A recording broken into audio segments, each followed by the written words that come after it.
एकदा एका ऑटोमोबाईल कंपनीचा मालक आपल्या सर्व उच्च अधिकाऱ्यांना घेऊन एका महत्वाच्या कामाला बाहेरगावी निघाला होता.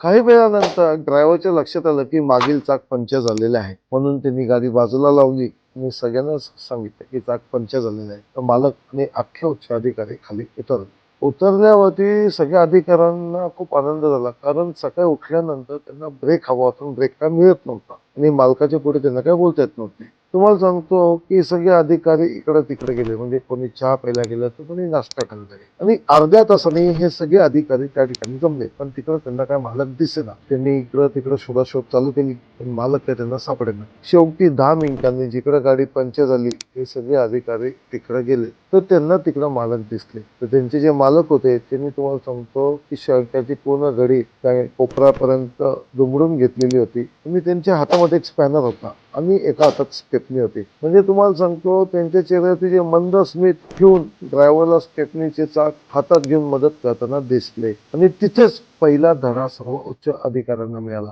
थोर व्हायला तुम्हाला जमिनीवर उतरून काम करावे लागते आणि जमिनीवरील प्रॉब्लेम माहीत असावे लागतात. नुसते आदेश देऊन अधिकारी बनतात मालक बनत नाही. या उद्योगपती मालकाचे नाव आहे श्री रतन टाटा सर आणि नाशिक येथे नेल्कोला ही टीम घेऊन जाताना प्रत्यक्ष घडलेला हा प्रसंग आहे.